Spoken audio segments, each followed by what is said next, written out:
Nikki Haley announced her bid for president. We'll discuss whether there's a lane for her brand of, shall we say, moral flexibility. Then we'll turn to the seemingly never-ending stream of UFO stories. What exactly is going on here with this? Finally, we'll discuss the GOP's reckless brinkmanship over the debt ceiling. They're pushing the U.S. ever closer to an economic catastrophe. What can Biden do? Can he protect Social Security while avoiding disaster? We'll discuss all of that and more. This is Majority 54. You're good, Robbie. Go. All right. Yeah, I'm getting some feedback, but that's okay. Sure. So, all right. Nikki Haley announced, as you mentioned, and I think it's really important just to go straight to her announcement video. Let's listen in. Some people look at America and see vulnerability. The socialist left sees an opportunity to rewrite history. China and Russia are on the march. They all think we can be bullied, kicked around. You should know this about me. I don't put up with bullies. And when you kick back, it hurts them more if you're wearing heels. I'm Nikki Haley, and I'm running for president.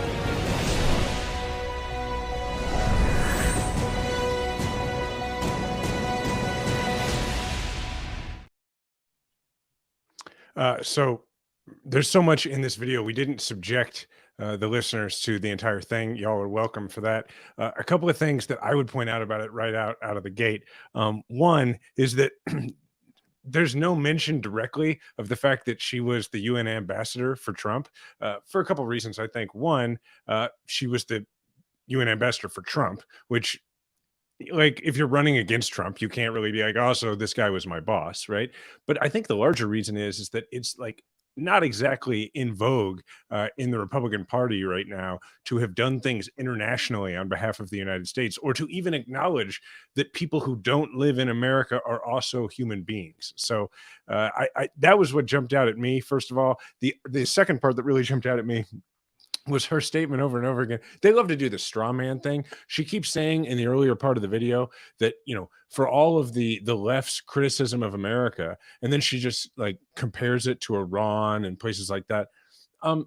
Ravi, correct me if I'm wrong. I don't think anybody on the left has been like, you know, Iran is a better country than America. Like, I don't think saying there's things we can do better is the same as being like, I wish I lived in Iran. I think it would be charitable to even call it a straw man. And she was the UN ambassador, and I think that's what she's trying to play up, is that experience. And without saying it, because then right, you sound establishment. Right. You know, and I worked for one of her predecessors, Susan Rice, and I have to say, we took Iran very seriously.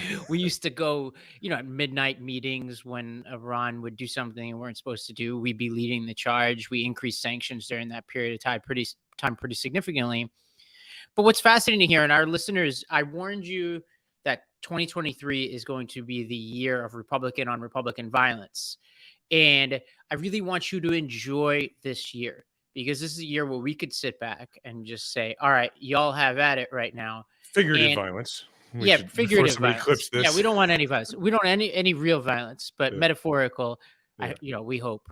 And I think Haley has a real problem here because she has not been consistent on the issue of Donald Trump, the former president of the United States. Let's just take a look at a video of just some of her evolving positions on Donald Trump, the man and the president. Donald Trump proposed yesterday a travel ban on Muslims into the United States. What is your reaction to his proposal? It's just an embarrassment to the Republican Party. During anxious times, it can be tempting to follow the siren call of the angriest voices. We must resist that temptation. I will not stop until we fight a man that chooses not to disavow the KKK. That is not a part of our party. That's not who we want as president. We will not allow that in our country. Well, I won't pretend to have always been President-elect's biggest cheerleader. I did vote for him, and I was absolutely thrilled to see him win. Thank you, Mr. President. It's been an honor of a lifetime. And I will say this, for all of you that are going to ask about 2020, no, I'm not running for 2020. I can promise you what I'll be doing is campaigning for this one. So I look forward to supporting the president in the next election. Donald Trump has always put America first, and he has earned 4 more years as president. I would not run if President Trump ran. And I would talk to him about it. I mean, that's something that we'll have a conversation about at some point if that decision is something that has to be made. You should know this about me.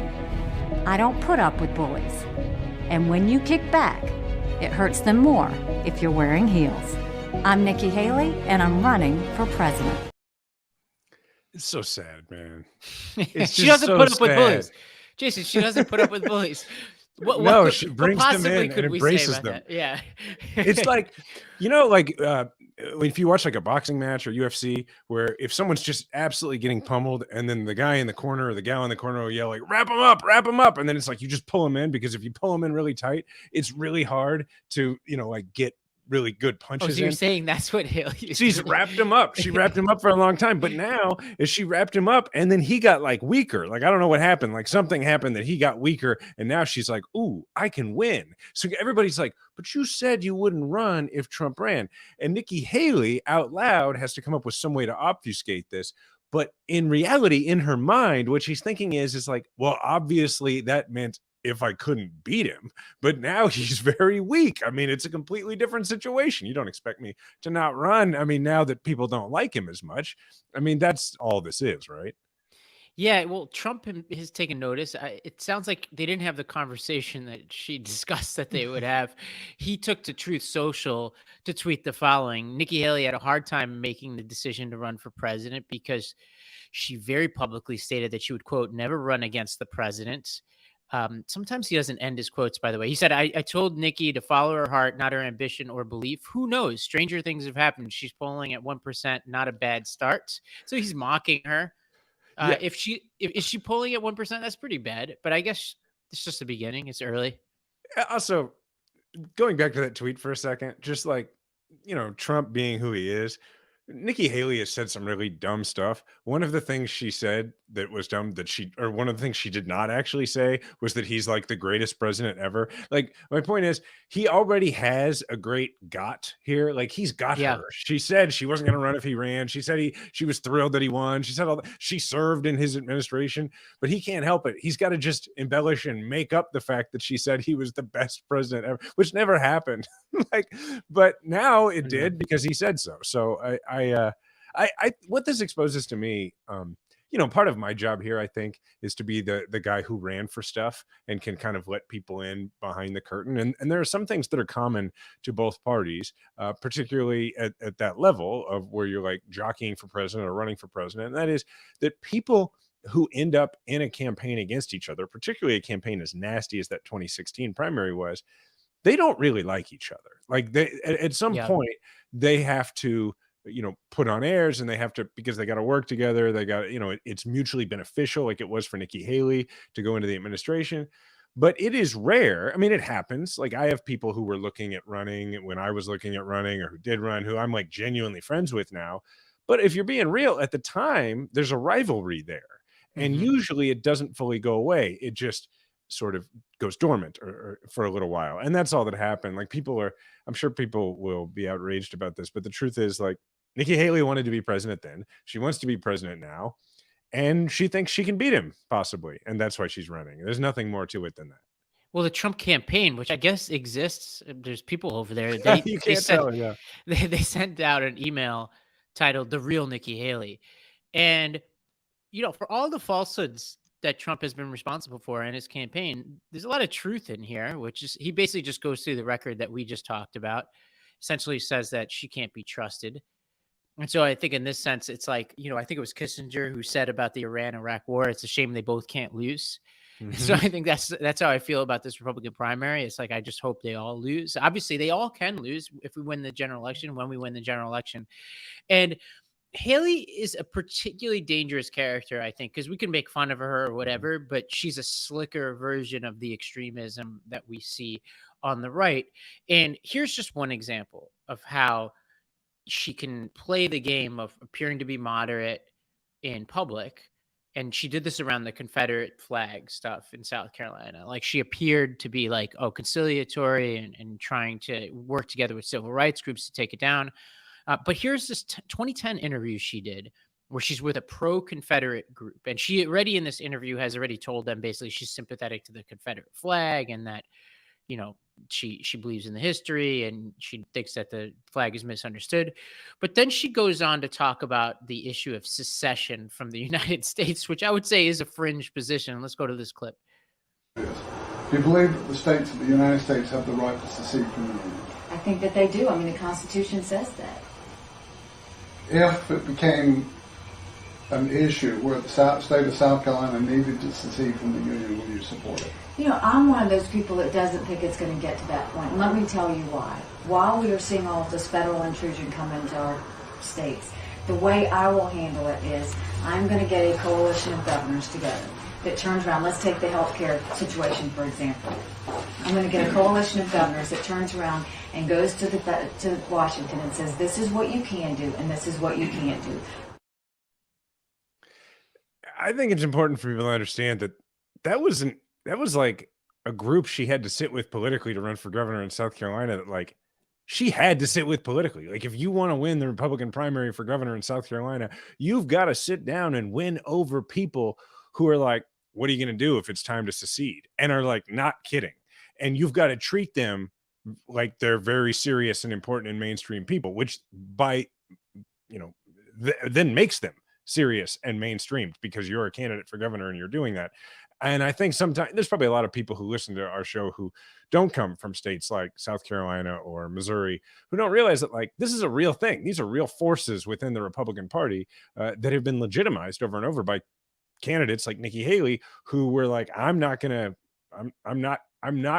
to put my dignity before getting a few extra votes in a Republican primary. And that's who she is. To your point, she got a lot of fanfare for saying that they would take down the Confederate flag. But by that time, she was already governor and she was thinking about general election stuff, right? I mean, that's who we're dealing with here. Yeah. And so what's interesting now is you've got a bunch of candidates who are going to be jumping in this race. Kristi Noem in South Dakota, Ron DeSantis, Tim Scott, who there's a lot of buzz around Tim Scott right now as a formidable candidate. I think they would be smart to, if we're talking about the terrible choices that are available in the GOP, I think he would be one of the most difficult for Democrats to beat. But the problem is, this is like a classic prisoner's dilemma. If they all go the distance and they stay in as long as they can, Trump has a plurality probably. You could argue it's a majority depending on the polling, but it really feels like a plurality. But how does a plurality win? Well, a plurality of the electorate wins if too many people stay in for too long. And so there's going to be this interesting question of, are these candidates going to do what the Democrats did in 2020? If you remember, there was this period of time, I think it was around Texas. You may remember exactly when this was, where they all just kind of dropped out in one day. Yeah, they all dropped out in one day and endorsed Biden. Buttigieg did. What's her name in Minnesota? Amy Klobuchar. Because what was at stake was beating Trump, right? Yeah. But so the question is, will the stakes be high enough, right? Because for them, if they don't see the stakes of defeating Biden as quite as high as we saw the stakes of defeating Trump, then they're going to put their own personal fortunes, their own career above that, unless they see it as defeating Trump is such a high stakes thing that we've got to get behind. But for that to work, one of them has to be really outpacing the other, right? Like Scott has to be, way out in front of the other two, or DeSantis, for that to happen. But if it's like it was last time, where it's like the anti-Trump vote is dividing into multiple directions, well, then they're all going to be standing in a circle looking at each other going, well, no, it should be me. It should obviously be me. And that's when you end up in that situation. I would agree with you that I actually think, while we joke about it, that Nikki Haley would be a very formidable candidate in the general election, actually, because of a lot of the things we've been making fun of her for. She has demonstrated a real ability to be a chameleon and to move through those political winds. And to, people may not want to hear that, but we don't agree with her on stuff, but like, she's good at the con artist game. And that could be frightening for us. Yeah, and there's this big question I have, which is, do voters really care about flip-flopping? It doesn't seem like they do, based on recent experience. It seems they care about other things more than that. She did play this identity politics game over the past few days, where, as an Indian American, I noticed where she's playing up her Indian identity, but at the same time going after the left on what she perceives as their identity politics. And I think that is, I don't want to use the word offensive because I'm not like clutching my pearls here and crying, but I just noticed, I see what she's doing. And I think we've got to push back against her. It'll be Well, interesting to explain see. it more. Like when you say you see what she's doing, like Well, kind she of does this unpack thing. that. Yeah, she basically she almost, I think she might explicitly say in one ad, I'm not black, I'm not white, I'm Indian. And what Indian means is, and then she fills in the blanks with this language around meritocracy and all this kind of stuff.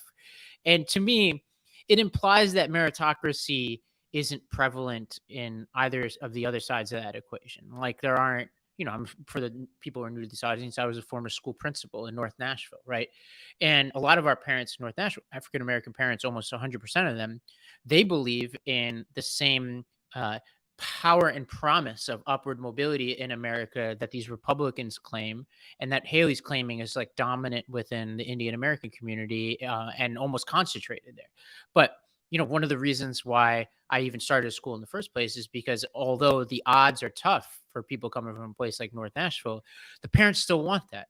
They still believe in the power and promise of it, even if the obstacles are bigger for them. And so she claims, and this is what a lot of Indian American and Asian American candidates on the right do, is they claim almost like meritocracy is almost an exclusive trait of Asian American communities and right-wing Asian American communities. And I think that's wrong. I just think that those of us who aren't on the right, whether we're Asian American or not, believe is that, yes, like you should believe in the ladder of mobility and the power and promise of making it in America. And I think what makes us Democrats is that we believe that there are more obstacles in the way of people than maybe somebody in the right does. And we want to clear as many of those obstacles as possible, but we don't want to get rid of, the opportunity to start a business or go to school, et cetera. But that's what their terrain is. She's going to be arguing that we are against that.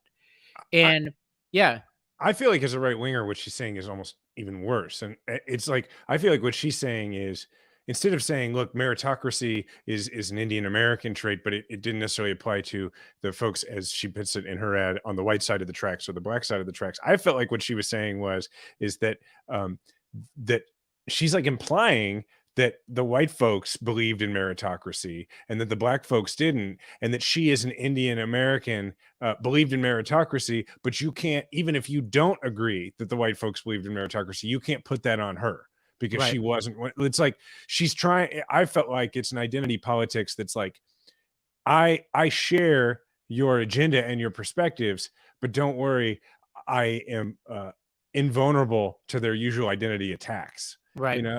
It's almost an electoral pitch. Right. It's always powerful politically. Obama did this really well. When you could say, I am many things to many people, it's a dangerous game because you have to, and I think Kamala Harris has struggled with some aspects of this, being half Indian like I am. Her other half is different than me. But it is tough sometimes to, when you aren't of one community, to tell a story that most Americans who do come from a more homogenous community can understand. And it takes a very gifted politician like Obama, that famous race speech in Philadelphia, to be able to thread the needle in a way that's where a lot of Americans could see themselves in you. And that will be her challenge. And I think, our friend of the pod, former Republican strategist Mike Murphy, recently said, of this primary, that he thinks, and he's got a lot of good sources within the right, that the Koch brothers, who just recently came, or a Koch brother now in Charles, has said that he's going to be backing a non-Trump candidate. Murphy seems to think that there's going to be a lot more discipline within the funder world in the right. And so I think that's something we can keep an eye on. I think this is like a beat of this podcast, is we're going to be looking at Republican primary dynamics because it's really important. It is entertaining. Yes, it is good to see people beating up on each other metaphorically in these primaries. That's all awesome. But what's really important for us is to understand the arguments they're making to each other, hold them accountable for their move rightward, which they're inevitably going to be doing in this primary, and then also watch what animates their base. Are there certain cleavages within their base? Because if this thing gets messy, as it should, that's an opportunity for us. We can exploit those. Because like a good example, as we'll get to, is Social Security. There's a split within the Republican Party on Social Security and Medicare. And so we'll talk about that. But that's going to be an opportunity for us when we get to the general election. To me, the last thing out of this Nikki Haley announcement that I think we should watch is she talked about generational parts of politics a lot. She talked about, frankly, just age a lot. And look, I don't think this is any big shock, right? If the candidate is not Trump, and heck, even if it is, like, he might just lie about his age, who knows? But if the candidate for the Republicans is not Trump, it is going to be a generational argument.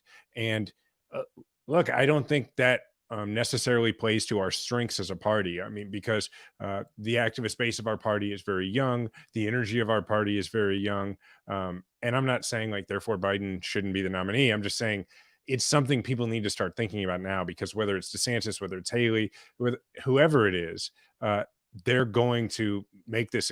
She keeps saying a new generation. I literally ran a whole Senate campaign where I talked about a new generation, so I'm not criticizing her for that. It's just really clear that that's going to be more than just a subtext in this campaign in 2024. Right. Well, I've got the popcorn out, and I'm really fascinated by this. Like, I think the Republican Party is truly in turmoil, and I think that they're I wouldn't say they're battling for their soul, because I'm not sure such a thing exists, but they Yeah. really are trying to figure out who they are. And as somebody who has been the Democrats in disarray has been a message. Like, we have been in the middle of this conversation about who are the Democrats. For us to be so tight right now and so organized on the same page by and large, and for them to be so chaotic, I mean, I just love it. I love watching it. I can't get enough of it. Right on. Well, okay, we're going to cut to some words from our sponsors. When we return, we'll discuss the politics of the recent spat of UFO sightings, because everything is political nowadays. Then we'll tackle the latest on the debt ceiling and the fight over the future of Social Security. We'll be right back. So I often get asked, what's my favorite supplement?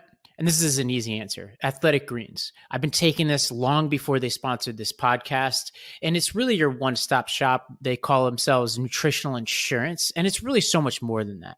It's the first thing I do every morning. I've now started taking it instead of drinking coffee first thing in the morning, and I originally gave it a try because I was feeling low in energy, and I wanted to get an extra boost, an extra pep in my step for, certain things that require the most out of me. Things like doing this podcast, doing fitness, playing sports, just being at my best for my team during my day job. And you could take it at any time of the day. I know people who take it, in the middle of the day instead of that afternoon coffee. I know people who take it right before they go to sleep. And with one delicious scoop a day, you get 75 high quality vitamins, minerals, and whole food sourced ingredients. So if you're looking for simpler, cost-effective supplement routine, Athletic Greens is going to give you a free year supply of vitamin D and 5 free travel packs with your first purchase. Go to athleticgreens.com/majority. That's athleticgreens.com/majority to check it out. This show is sponsored by BetterHelp. So this is a tough time of year for a lot of people. It's cold out there. It's rainy, depending on where you live. It might be even snowing. And, it's basically that tail end of winter where you might not be getting enough vitamin D, you might not be able to get outside as much. And so I want you to hang in there, but I also want you to not be afraid to ask for help. And our sponsor, BetterHelp, makes it as easy as possible for you. Because a lot of you, this is Majority 54 audience, you're all over the country. Some of you don't live in big cities where you have many options for therapy. And BetterHelp says, you know what, no matter where you are, we're going to give you a ton of options. We're going to lower the barriers to entry so you don't have to go somewhere, wait in a waiting room, worry about who you're going to see, whatever. Like, there's no problem with that, right? But we want to make it as easy as possible for you to get help. So if you're thinking of giving therapy a try BetterHelp. And what's awesome is it's convenient, it's affordable, entirely online. And all you have to do is fill out a questionnaire to get matched with a licensed therapist. And you could switch therapists anytime at no additional charge. And so if you want to live a more empowered life and get that therapy that you need, go out and visit betterhelp.com/M54 today, and you'll get 10% off your first month. That's BetterHelp, HELP.com/M54. So I spent a lot of time with our next partner, Helix.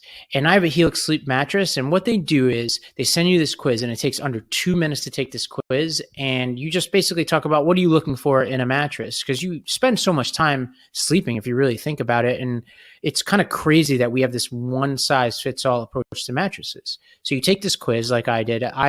Because of my quiz, they sent me this thing called the Midnight Lux mattress. They send it straight to your door, free of charge, no extra shipping. What's incredible about this is the mattress for me, like, I've always been somebody who struggled with sleeping consistently, and I live in an apartment in Manhattan that is very loud outside, and I've been sleeping like a baby ever since I got this mattress.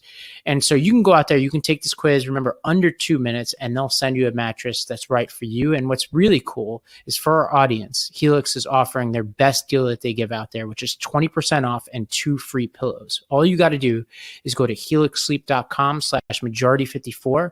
Remember, this is the best offer that they give out there. That's helixsleep.com/majority54. With Helix, better sleep starts now. All right, Ravi, you know how much I love talking about UFOs, like, because there's been a couple of times over the last couple of years where it's like been in the news. And I remember you and I having a conversation on this show about what would actually happen if aliens showed up, like politically, like, and then oddly, they made that movie Don't Look Up, which sort of touched on a lot of the things that we were. Yeah, you mean predicting would actually actual happen. aliens, not the slur Like, for people on south of the border. right, Yeah. like not yes, like actual from another planet or universe or whatever. And now I'm not saying that there's aliens and that's what these UFOs are, but what's interesting is now we have unidentified flying objects that are affecting our national security. And what do we have? We have the two parties demonstrating the regular polarization. One group sort of living in the reality of like, well, you can't really just shoot things down over populated areas. And also there's other reasons we would have, wanted to take a moment to observe. And then the other party that's like, blah, this is gibberish. And so with that, let's go ahead and go to a clip that kind of demonstrates this difference. Have you ruled out aliens or extraterrestrials? And if so, why? Because that is what everyone is asking us right now. Hey, thanks for the question, Helene. I'll let the intel community and the counterintelligence community figure that out. I haven't ruled out anything at this point. We continue to assess every threat or potential threat unknown that approaches North America with an attempt to identify it. Okay, so that's setting the stage, right? That's like, some people are like, could it be aliens? And they don't really get an answer. And as they're struggling for whether or not they're going to be an answer, then you've got like the right coming in with all sorts of like, well, like ignoring that and coming in Basically like a heat-seeking missiles for anything they can make a scandal. Absolutely, right? Like, it's like, well, we can't talk about the gas stoves anymore. We've been talking about the gas stoves for a while. So they said, okay, we're gonna have completely different takes on this stuff. And to give people like a little bit of a preview, we'll go to the clip in a second. Some of the takes are like, one of my favorites was, well, if they could see it when it took off, they should have like shot it down before it got onto US soil, talking about the original Chinese spy balloon. And it's like, so let me get this straight. Before the thing ever showed up in US airspace, we should have just known that was going to happen. We should have just blown it out of the sky. Are there any other objects, maybe passenger airplanes, that you think might violate U.S. airspace at some point, so you have to preemptively shoot them down? That was one of my favorite takes. But Yeah. there were several of these. Well, yeah, and let me like set the stage here with a little bit of the timeline before we get even deeper into the politics here.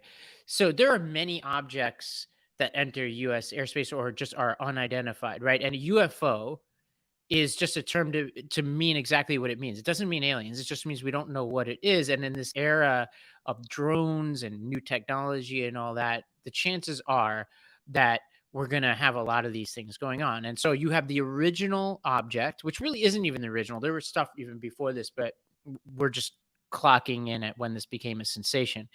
On the 28th of January, that object, the balloon, enters Alaskan airspace. And on the 4th of February, the U.S. shoots it down off the coast of South Carolina. So it basically traveled across the United States. And the U.S. was pretty conclusive at that point that this was Chinese and that it was surveilling U.S. military bases. And as we'll probably have time to talk about, the Chinese have been inconsistent about how they describe that. Then on the 9th, a new UFO was detected in Alaskan airspace. The U.S. shot that down the next day. Then another one passed over Alaska. Then that was shot down. Then another one over Montana. Then the U.S. shot that down. So That's 3 additional that were shot down, and those additional ones were not identified as Chinese necessarily. We don't know what those are yet. It could be the frat brothers, who, bought the hot air balloon and it just got, like they lost track of it. We have no idea what those are. And the U.S. has alluded to the fact that maybe some of those were just innocent and they just, violated FAA regulations. But as you said, the politics being what they are, people want to politicize this. Let's go to a clip of how the different parties are characterizing this series of events. It is absolutely amazing that the Biden administration would constantly posture from a position of weakness rather than try to place America in a position of strength. By floating a balloon across the entirety of the United States of America, they were testing us, Maria. They were testing us to see what our resolve would be. There's a logic to what the administration has done. The 2 shoot-downs have occurred around objects that were a threat to civil aviation. Remember, the initial Chinese balloon was at 50, 60,000 feet. That's not a threat. If you're down at or below 40,000 feet, now you're in the travel zones for civilian aviation. There are concerns about gathering intelligence. That's why I think it wasn't wrong for the administration to want to observe the first Chinese balloon. There's questions about where this stuff might land. The 2 shoot-downs obviously were over very remote areas. China's a problem, and this administration thus far hasn't set a very good example of standing up to China. I think that, shooting the balloon down in the Atlantic once it flew over all the military bases, including my own Fort Campbell, Kentucky, it's very disturbing. I'm glad this administration's taken it more seriously with respect to the balloons, but we've got a whole lot bigger problem with China than the spy balloon. But China's taken advantage of us over and over and over again. And this administration has been just about tougher than any other. This administration is strong and tough on China, but mindful of the fact that we just, we can't stop talking to them. We have to try to have some kind of relationship. The bottom line is, until a few months ago, we didn't know of these balloons. Our intelligence and our military did not know. This went as far back as President Trump, at least 3 times. It's wild that we didn't know, isn't it? It is wild that we didn't know. I can't say what their awareness was over the last 10 years, but obviously there was some awareness, but whether it was up to where it needed to be, that's a debate that Congress needs to have and questions that need to be answered by our military leadership. To hear this Pentagon, quote, a senior official from the Pentagon, an unnamed official, coming out and trying to deflect blame, to say that this had happened in the Trump administration. I can assure you, if that had happened, the Trump administration would have dealt with it. If the Trump administration political leadership had known anything about this, they would have dealt with this. This is time for the United States to take this as a turning point to invest. We need more sophisticated radar systems. We have them. We just don't have them deployed to protect continental United States. An integrated missile defense system. We've helped invest in Israel having an integrated missile defense system. We don't have one ourselves. This is a turning point where we need to discuss this is a threat and how do we respond to it. The one thing, Chuck, that is troubling me here, I sort of see a pattern. As I looked at social media this morning, all of a sudden, massive speculation about alien invasions and, additional Chinese action or Russian action. In an absence of information, people will fill that gap with anxiety and other stuff. So I wish the administration was a little quicker to tell us everything that they do know. Jason, I like my government keeping some of these things secret, especially since it's very likely we're sending our own stuff above China. China actually said as much. And I just want to correct one thing that Senator Haggerty said, which he said that if this happened during the Trump administration, XYZ, according to NPR, U.S. officials from the Trump era and then after have confirmed that Chinese balloons crossed over to the U.S. at least 3 times during the Trump administration and at least 1 time earlier in the Biden administration.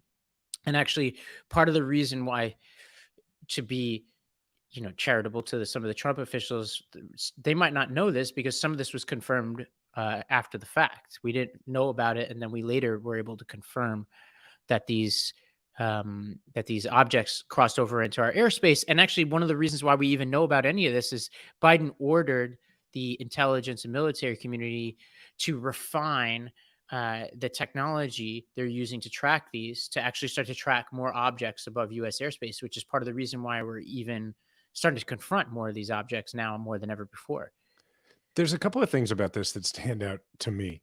The first is that the saber rattling by Republicans in regards to China is becoming a lot louder lately, and it's been true for a little while. It's, prior to this spy balloon thing. I mean, there's been things like, controversies having to do with the NBA in China that a bunch of Republican politicians have grabbed onto and tried to make hay out of, and I don't necessarily disagree with them on everything every time when it comes to China.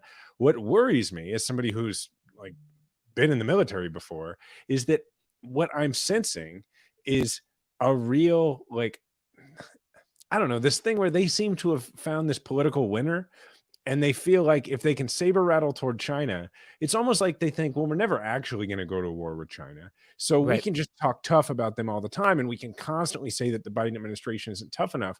But the reason that that worries me is because that's a real good way to get in a fight. I mean, like when I was like, I don't know, in junior high, one of my older brothers was really big, and he was around all the time. And I'm sure this is a shock, was a huge smartass. And we would go places, and I would smart off to all sorts of people because I knew that my big brother was there, right? And then he went to college, and I became much more diplomatic. And what I'm worried about is that, these Republicans, like, they don't have, most of them don't have kids in the military. They don't, they don't even think it's realistic that we'd ever go to war with China. Never mind the fact that, like, we're constantly potentially on the brink of that because of Taiwan. And I'm not saying they're trying to create a war with China. I'm saying they see a political advantage in having people be very afraid of Well, China. we haven't had a chance to talk about this on air. You did have a back and forth with one Senator J.D. Vance about this very subject. You want to Yes. explain what happened to our audience on this one? Yeah. Oh gosh.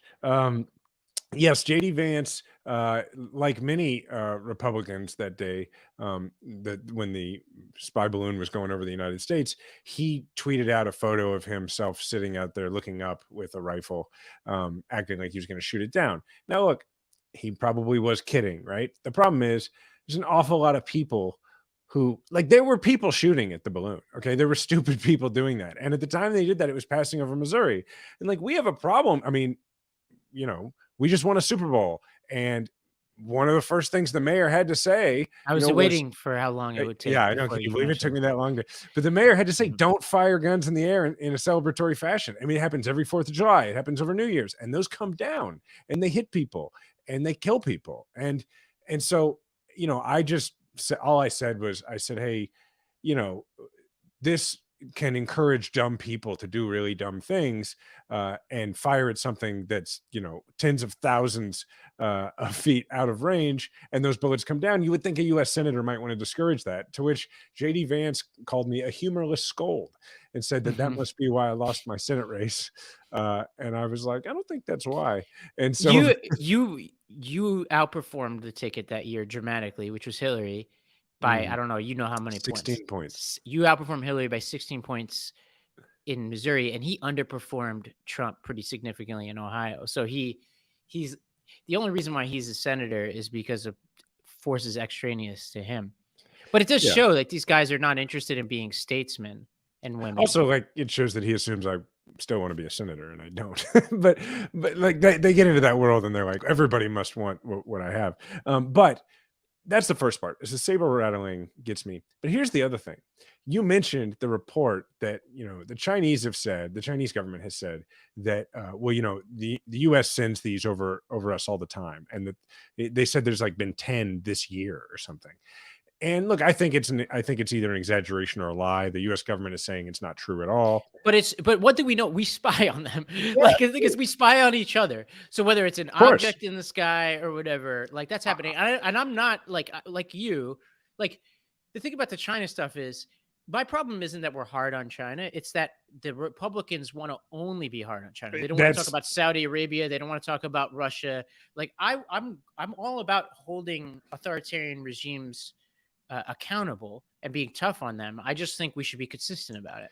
And that's exactly what I was going to say is, absolutely, we spy on China. I literally have a friend who was on the spy plane, like 20 years ago or whatever it was, that ended up having to emergency land in China and was, like, held for 3 weeks or whatever it was, right? Like, we do that. But what gets me is, and you alluded to this, switch out China and Russia in this scenario and think about the different reactions that we get from the Republicans here, right?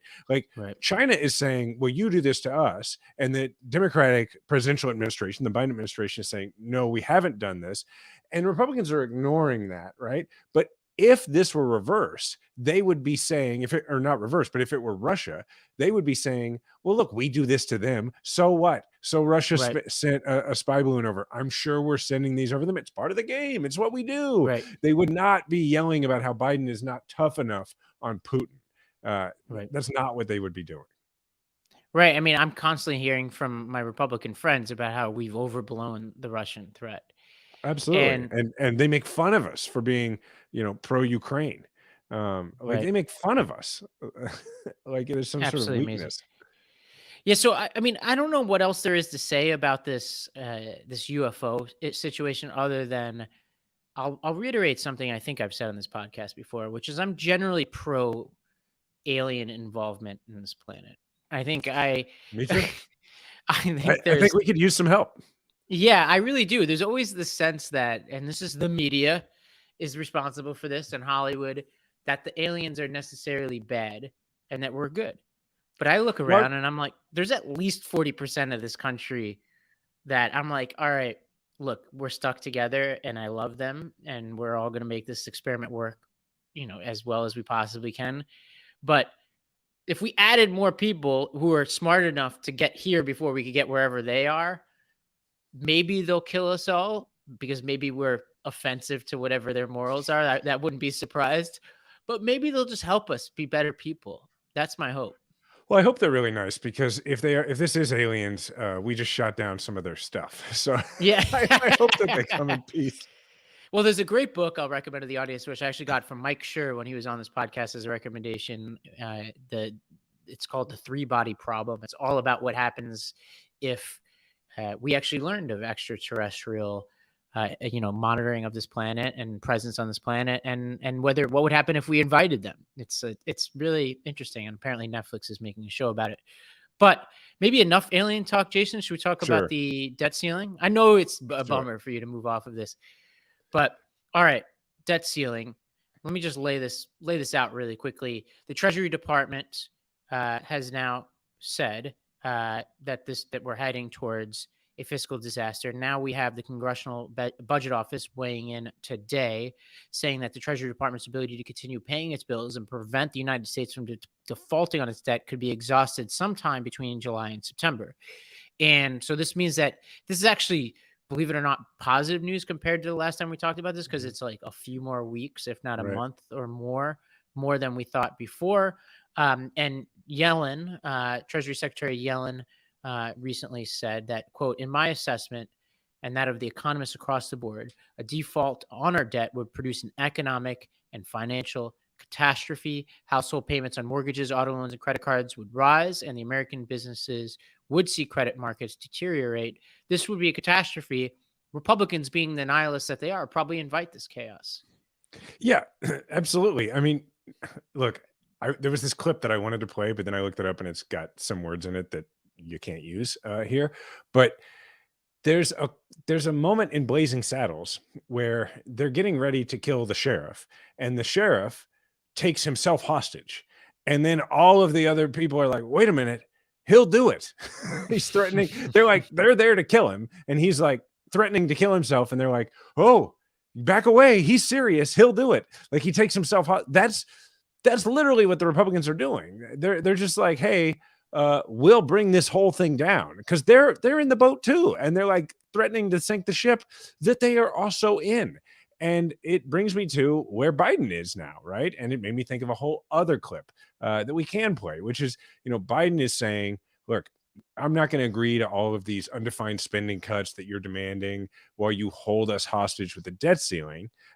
Because if the debt ceiling collapses, it collapses or if the economy collapses, it collapses for you too. So he's a little bit calling their bluff here, very much is calling their bluff.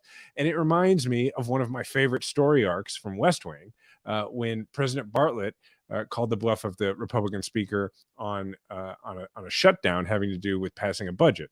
And so let's go to that short little clip of President Bartlett just reading the riot act to that speaker. Well, I think actually we don't have the clip, unfortunately. I think we ran into some rights issues. I think. See, look, I trained to a clip, and I just demonstrate. The lawyer, I think the lawyers got after us, but I'll describe what this clip is. It's act it out, Robbie. Yeah, I'll act it out. I'll try to do my best, Bartlett. But so this is just Bartlett just being like, no, like I'm just not going to take it. Like you're. He's like, I'm the president. Yeah, I'm the president. We had a deal.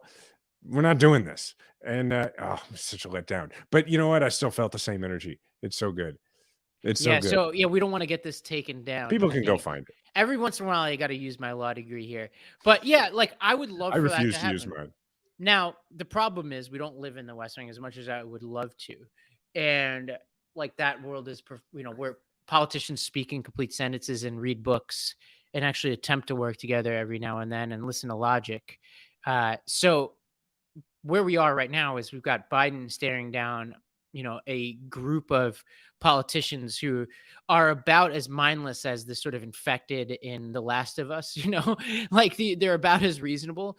So he's got a very difficult series of months ahead of him. And I would love to say I'm optimistic that we're going to avoid, this catastrophe, but I'm not quite sure. But what I am pretty sure of is that Biden is pretty strident about this. And he's been pretty clear that he's not going to negotiate down Social Security and Medicare. And he's actually been pretty feisty about this.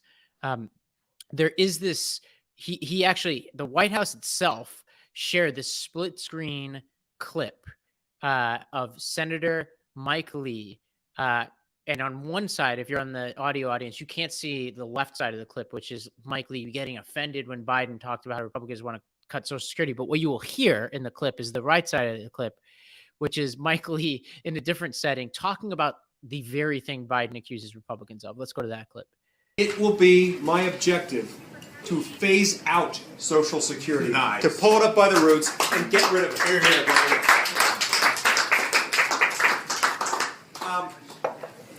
people who advise me politically always tell me that's dangerous, and I tell them, in that case, it's not worth my running. That's why I'm doing this, to get rid of that.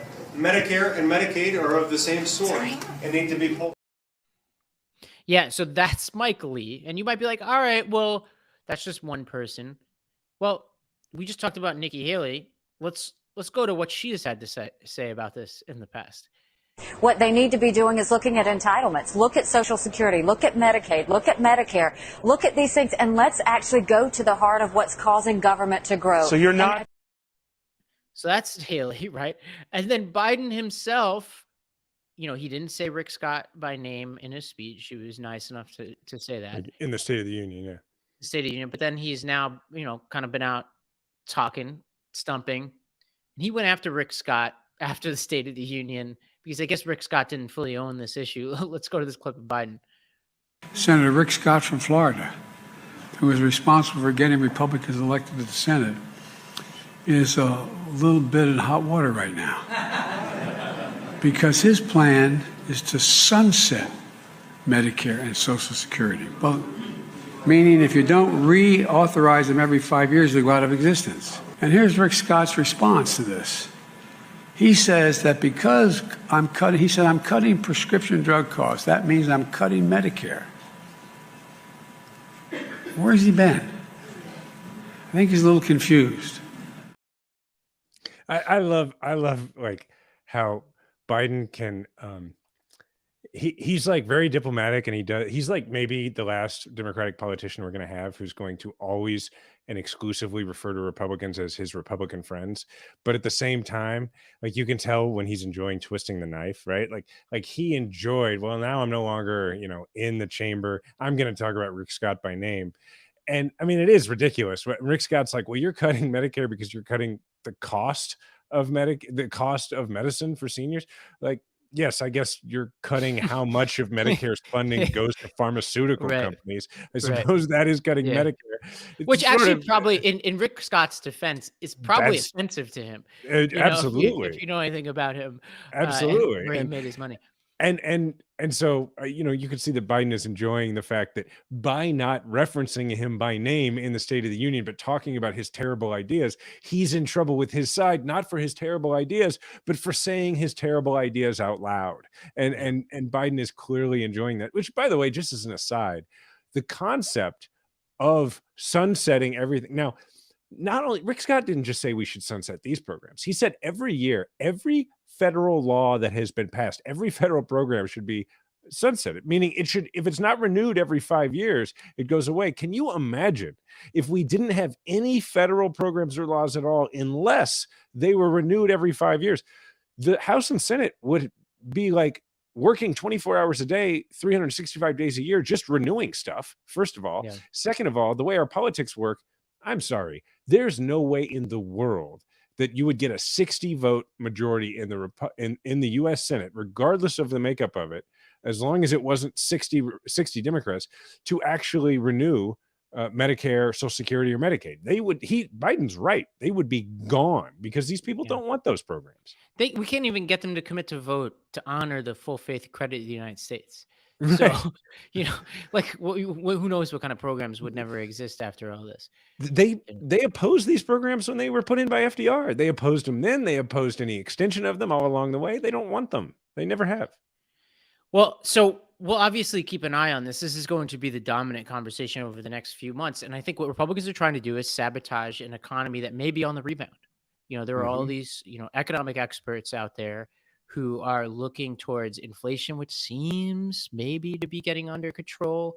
The job numbers. What's amazing is, and we talk about this almost every week, Biden is in this bind where he has record low unemployment, but he's been dealing with high inflation. And one of the reasons why people say inflation is so high is because unemployment being as low as it is means that wages are high, which is generally a good thing. But the downside is things cost more. And so there's a balance to that. And the tricky thing is people have been, like economists have been reacting to these low unemployment numbers like almost doomsaying, like, oh no, another low unemployment quarter, right? Or month. Yeah. And what's interesting so far is that unemployment's staying low and inflation seems to be coming down. If Biden can manage anything close to this, it will be an economic miracle. And we shouldn't hold an election at that point. We should just say this is of course we should hold an election. I don't want anybody clipping that. But like that would be Houdini level presidential work there. And that would be very impressive. And I'm hoping we get there. And we'll probably know in the next 6 to 9 months whether we get there. Yeah, particularly with Biden's record so far. It will be particularly impressive with the fact that, as you said, the Republicans are going to be trying to sabotage it at every turn. So, all right, this has been fun. Before you go, I can't let you go before, and I'm doing this really for the majority 54 faithful. Is like we don't banter on the front end, so I gotta ask you certain at the end of every episode. I'm gonna call this one for us. Yeah, new segment, and I got to ask you, as painful as it is to ask you, I heard there was a football game. I missed it over the weekend. How are you feeling about it? I heard it was a close one. We're feeling great. There was a huge Super Bowl parade today in Kansas City. We did win the Super Bowl. For those who are new to the show, Ravi is a huge fan of the Buffalo Bills. I am a huge fan of the world champion Kansas City Chiefs. And it's been good. What's funny is I grew up it was just all bad teams. I was joking this morning that when I was growing up, the best football player in Kansas City played for the Royals. His name was Bo Jackson. And then also we had a football team. And now you guys had Bo Jackson. That's unbelievable. Yeah, right. And he would occasionally play at Arrowhead when he showed up with the Raiders to play against us. But other than that, we didn't have this sort of thing. It's crazy that he wasn't on the same team, like that he didn't play for the Chiefs, because that would have made sense. Wow. Well, I'll tell you what I did this weekend instead of watching that game, Jason, is there's this show that I alluded to earlier called The Last of Us. And it's actually funny because this episode was about an alternate apocalyptic Kansas City. So I pretended it was overrun by infected zombies.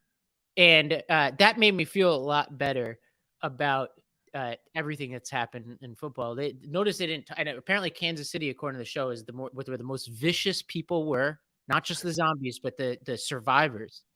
And I Well, to be fair, I don't know the tweeted premise of the whole show, but I would imagine if it really happened, we wouldn't have a lot of people taking a vaccine if it was, Yes. it was there compared to other places. And as somebody who's tweeted occasionally about Josh Allen versus Mahomes, tweets that haven't aged well, I could say that it is a pretty vicious city. As much as I love you, Kansas City, I don't come after me on the internet. I have so many of you that I have so much respect for, but you can be, a little aggressive at times when you feel wronged.